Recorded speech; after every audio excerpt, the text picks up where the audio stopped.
Selamat pagi pemirsa, apa kabar Anda di pagi hari ini? Senang sekali saya Graciela Taime dapat menjumpai Anda dalam Berita Papua. Sejumlah berita menarik dan teraktual telah berhasil dirangkum tim redaksi kami. Berikut 3 berita utamanya hari ini.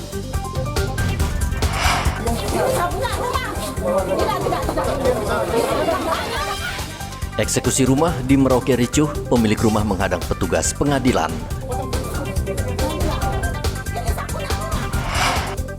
Tidak mampu bersaing, sopir taksi rental di Mimika geruduk kantor taksi online.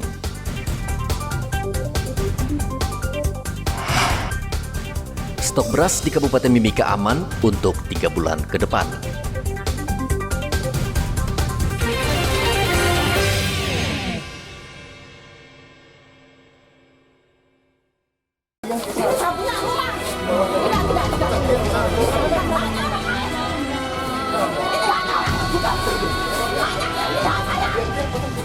Katirah, penghuni rumah berusaha melarang petugas masuk ke dalam rumahnya di Jalan Pompa Air, Merauke, Papua Selatan.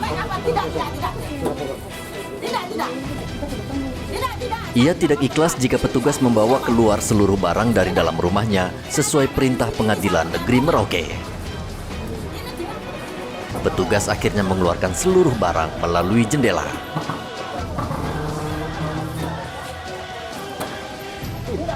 Sejak setahun yang lalu, Katirah dan Kris bersengketa atas rumah di lahan seluas 3 kali 5 meter. Pengadilan Negeri Merauke akhirnya memenangkan Kris dan Katirah harus mengikhlaskan rumahnya untuk diserahkan ke penggugat. Iya Pak, iya. Pecahan sertifikat tidak ada. Tidak ada. Tidak ada, pecahan tidak ada. Bukti pajak bayar tidak ada. Berapa kali berapa rumah satu petak itu? 3 kali 5 kalau nggak salah. 3 kali 5 ya? Iya. Namanya siapa itu Ibu itu? Ibu Katira. Saya tidak bisa memberikan statement di luar daripada yang seharusnya karena pengadilan punya humas. Nanti kalau mau menanyakan informasi terkait pelaksanaan eksekusi mungkin di kantor aja, nanti dilayani oleh. Tapi Ibu Hakim kan di lapangan. Berarti kan punya kewenangan. Secara SOP pengadilan tidak bisa berpendapat. Seperti itu ya. Oke, seperti itu. Mohon maaf nanti ke kantor aja. Ibu izin, kalau di lapangan ini Ibu Hakim artinya pemantauan seputar apa aja dipantau nih? Saya mengawal aja. Mengawal aja ya. Agar kericuhan tidak meluas, 100 anggota polisi diterjunkan ke lokasi untuk mengamankan jalannya eksekusi. Berkaitan hari ini kita mulai kesulitan dan bangunan, ya memang ada surat dari pengadilan di Merauke berkaitan pengamanan eksekusi. Ya, hari ini dilaksanakan, kami libatkan 100. Upaya Katirah mempertahankan rumahnya sia-sia karena petugas dengan segala cara tetap mengeluarkan barang milik Katirah lalu memagari rumah yang menjadi sengketa. Muhammad Ridwan melaporkan dari Merauke, Papua Selatan.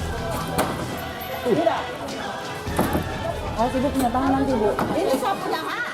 Ini bukan haknya Kris ini. Biar berimbang juga, kita kan bingung. Sopir rental di Mimika menggeruduk kantor taksi online di Jalan Hasanuddin. Mereka memprotes kehadiran taksi online di Mimika karena mematok tarif yang murah, sehingga warga Timika enggan menggunakan taksi rental yang selama ini beroperasi.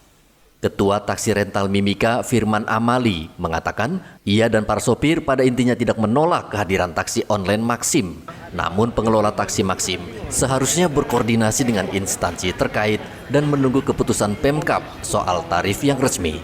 Ada beberapa hal yang kami tawarkan dan kami anggap sebagai solusi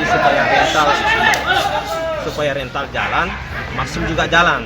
Yang pertama, kehadiran Maxim di sini adalah tidak ada sosialisasi dari teman-teman rental. Terus pihak Maxim tidak ada penyampaian ke pihak terkait, baik di Dinas Perhubungan ataupun ke pihak Uganda. Jadi di kesempatan ini kembali saya mengulang bahwa yang pertama solusi yang kami tawarkan adalah pihak Maxim harus menunggu tarif regulasi dulu di Timika dari pihak terkait. Kedua, seluruh pihak kendaraan Maxim harus punya stiker dan ini berlaku di seluruh Indonesia. Kenapa ini penting? Karena di lapangan kami menemukan banyak mobil-mobil yang didaftar berbeda dengan yang di lapangan. Ada juga sopir yang beroperasi di lapangan, lain yang didaftar. Ini kami temukan. Jadi selama ini anak-anak jalan itu bukan untuk mengintimidasi kita.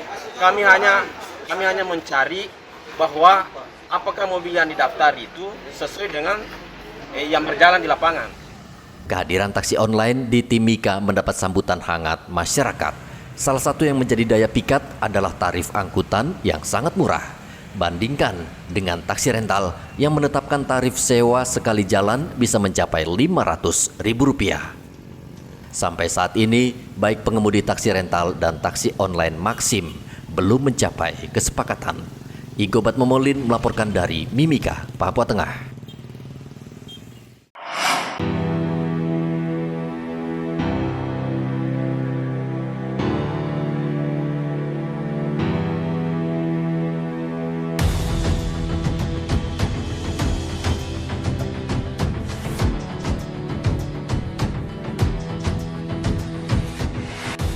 Untuk mendukung kedaulatan rupiah dan ketersediaan uang layak edar hingga ke wilayah terdepan, terluar dan terpencil, Bank Indonesia Papua kembali menggelar layanan khas keliling di Distrik Atsi, Kabupaten Asmat, Provinsi Papua Selatan.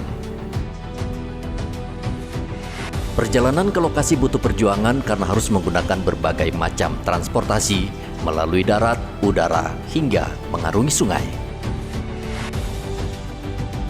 Setidaknya dari Merauke ke Kabupaten Asmat membutuhkan waktu sekitar 7,5 jam.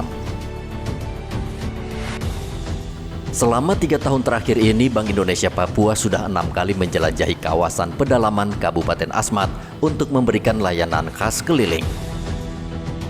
Untuk kegiatan khas keliling ini, Bank Indonesia Papua menyiapkan uang 2,72 miliar untuk diserap masyarakat. Pelayanannya bagus, kita disambut dengan baik, biarpun uang lusuh bagaimana, yang penting masih bukan uang mutilasi, mereka tukar dengan senang hati. Di sini tuh masyarakat kalau mau belanja, dia remas dulu, jadi akhirnya sampai kita di pedagang itu sudah hancur. Itu yang susahnya. Ada dana-dana keluar ya uang besar, kalau macam tidak ada dana ya keluar uang kecilnya, sampai uang 1.000-nya, 2.000-nya keluar. Tapi paling lebih banyak uang kecil atau uang besar di pasar? Uang kecil saja. Musim-musiman kalau uang besar. Terbantu sekali. Karena uang kecil kami yang 5 tahun yang lalu itu bisa tergantikan dengan uang yang fresh, segar. Terima kasih Bank Indonesia sudah membantu kami di pelosok-pelosok Atsi sini untuk merubah uang kami jadi uang segar-segar. Mudah-mudahan berlanjut. Ya, terima kasih untuk Bank Indonesia sudah datang di Distrik Atsi Kabupaten Asmat untuk pertukaran uang yang sudah rusak, contohnya yang 1.000-2.000 yang sudah rusak bisa diganti yang baru. Kemudian untuk uang besar bisa dapat tukar uang kecil. Jadi untuk uang yang rusak di sini susahnya tidak bisa dibawa ke kabupaten. Ini kebetulan untuk Bank Indonesia sudah hadir di Distrik Atsi Kabupaten Asmat. Makanya untuk penukaran lancar. Terima kasih untuk Bank Indonesia.